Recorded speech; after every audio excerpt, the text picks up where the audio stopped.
회전근개가 완전히 파열되는 회전근개 전층 파열 수술을 꼭 해야 될까요? 제가 조사하고 공부한 내용을 공유해 보겠습니다. 회전근개는 어깨를 안정시키는 4개의 힘줄로 이루어져 있는데요. 그중 가장 많이 손상되는 부위가 극상근입니다.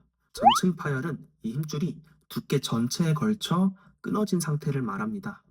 하지만 완전히 끊어졌다고 해서 모든 사람이 심한 통증을 느끼거나 팔을 못 쓰는 건 아니더라고요. 보상작용이나 적응이 이루어지는 경우도 있습니다. 제가 확인한 바에 따르면 수술이 권장되는 경우는 다음과 같았습니다. 첫째, 외상으로 갑자기 끊어진 경우, 넘어지거나 어깨가 탈구되면서 힘줄이 완전히 끊어졌고 팔을 전혀 못 드는 경우라면 6주 이내에 수술이 권장된다고 합니다.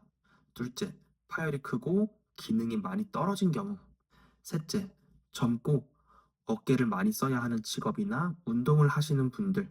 넷째, 물리치료나 약물치료를 수개월 했는데도 호전이 없는 경우에는 수술을 고려해 볼 수 있다고 나와 있었습니다.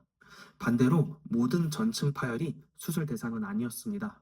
예를 들어 통증이 심하지 않고 팔도 어느 정도 잘 들리고 파열이 서서히 진행된 경우에는 보존적 치료, 즉 물리치료나 운동치료로도 잘 지낼 수 있는 경우가 많다는 연구 결과가 있습니다.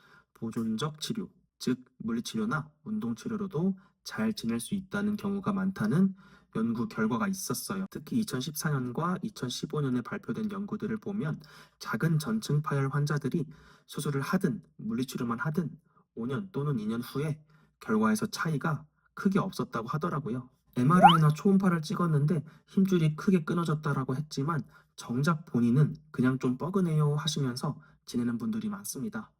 이게 가능한 이유는 다른 어깨 근육들이 대신 역할을 해주고 있는 경우도 있고 파열이 천천히 진행되면 몸이 적응을 하기도 하고 또 염증이 크지 않으면 통증도 덜할 수 있기 때문이래요. 미국 연구에서는 60세 이상 성인 절반 이상에서 증상이 없는 회전근개 파열이 발견된다는 보고도 있었다고 합니다. 그렇다고 해서 무조건 놔둬도 된다는 건 아닙니다. 시간이 지나면서 파열이 더 커지거나 근육이 지방으로 변성되면 나중에는 수술로도 봉합이 어려워질 수 있다고 해요. 그래서 젊은 분들이나 활동량이 많은 분들은 기능을 미리 보존하기 위해 조기에 수술을 고려하는 게 더 나을 수도 있겠죠.